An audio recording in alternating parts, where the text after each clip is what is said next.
Hey everyone, welcome back to Corporate Decoder. Today, the Hartford Insurance Group Incorporated just filed their quarterly report on Form 10Q, and I'm seeing some interesting shifts in their investments and how they are handling risk. Quick note, this is not financial advice, just my take on public filings for educational purposes. This report shows the Hartford is seeing strong income growth from their insurance business, but there are some key numbers in their investment portfolio and risk disclosures that tell a more nuanced story. So, the Hartford Insurance Group Incorporated, or HIG, has put out their quarterly report for the period ending the 30th of June 2026. The first thing that jumps out is their net income available to common stockholders, which surged by 31% compared to last year.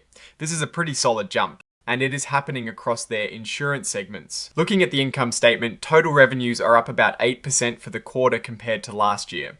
This growth is coming from everywhere earned premiums are up 5%, and crucially, their net investment income jumped a significant 22%. That is a big deal because it means their investments are performing better, and that directly boosts their overall profit. Now, that jump in investment income is mostly thanks to their limited partnerships and other alternative investments. These are things like private equity and real estate funds, which can be a bit more volatile but tend to offer higher returns when things are going well. This area alone contributed an extra $114 million to their income for the quarter. And here is another piece of good news for the quarter. They went from reporting a net realized loss of $19 million last year to a net realized gain of $64 million this year. This flip from loss to gain often comes from selling investments that have increased in value, especially their stock holdings. They specifically mention a private common stock issuer that went public, which likely boosted their equity gains. However, it is not all smooth sailing. While they are making money from their insurance operations, there are some underwriting challenges. Their combined ratio, which is a key measure of an insurance company's profitability from underwriting, has actually nudged up to 91.4% for the quarter. This means for every dollar of premium they earned, they paid out about 91 cents in claims and expenses, while still below 100%, which indicates an underwriting profit. This is a slight deterioration from last year when it was a healthier 87%. This is reflected in their underwriting gain, which fell by 29% for the quarter.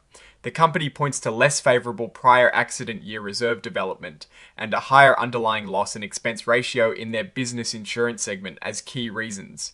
Essentially, claims from past periods are costing them more than they expected, and the costs to run their business are creeping up. Their overall loss and loss adjustment expense ratio, which measures how much they pay out in claims, has also increased. This is driven by a combination of factors across their segments. For instance, in business insurance, their underlying loss and expense ratio is up. In personal insurance, there is a slight improvement, but it is not enough to offset the overall increase. And then in employee benefits, a higher loss ratio in their disability products is really hitting them. Despite these underwriting pressures, it is interesting to see that their current accident year catastrophe losses have actually decreased compared to last year. For the quarter, total catastrophe losses were down. This suggests that while severe weather events are always a risk, they haven't been as impactful in the most recent quarter compared to the same period last year. On the flip side, their prior accident year development has become less favorable. This means that reserves set aside in previous years for claims are turning out to be not enough. This is a common theme in insurance, but seeing it worsen can be a red flag. Now, a major strategic move in this report is their announced sale of Hartford Funds Management Group Incorporated. This is a big deal as it means they are exiting the mutual fund business. The reported gain from this sale is substantial, largely bolstered by a tax benefit related to setting up a deferred tax asset. They are expecting to close this deal in the first quarter of 2027, receiving a significant cash payment upfront and then more payments over several years based on performance. This move signals a clear strategic shift to focus more intensely on their core insurance operations. When it comes to their investments, they are being very transparent about how they value them, especially those categorized as level 3, meaning they use unobservable inputs. They've broken down their level 3 assets, and we can see significant portions are in fixed maturities, like asset-backed securities and corporate bonds, where the valuation relies heavily on estimations. The report details the unobservable inputs like credit spreads, prepayment rates, and default rates. While they believe these reserves are appropriate, this level of estimation means there is inherent uncertainty, which is a standard risk in their business. Looking at their accumulated other comprehensive income or loss, it is in a negative position, meaning a loss.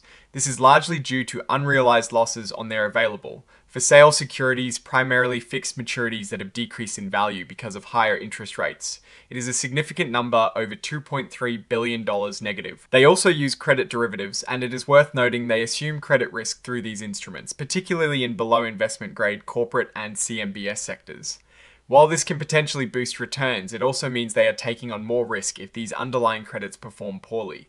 Overall assessment. So, what is the big picture here? The Hartford is generating solid income from its core insurance operations, and their investment portfolio, particularly in alternative assets, is contributing nicely. The sale of Hartford funds is a significant strategic move that could streamline their business and provide capital. However, they are navigating some underwriting challenges with rising loss costs and less favorable prior year reserve development. Their significant exposure to level 3 investments and their negative accumulated other comprehensive income also highlight the inherent risks in their financial markets exposure. The risk I am watching is how well they can manage their underwriting margins in the face of rising claims costs and the potential volatility from their level 3 investments. What I am actually looking for is sustained improvement in their combined ratio across all segments. Oh, and the research tools I actually use are linked in the description. They help keep this channel going. That is my take. Stay decoded, like, comment, subscribe, Discord in description.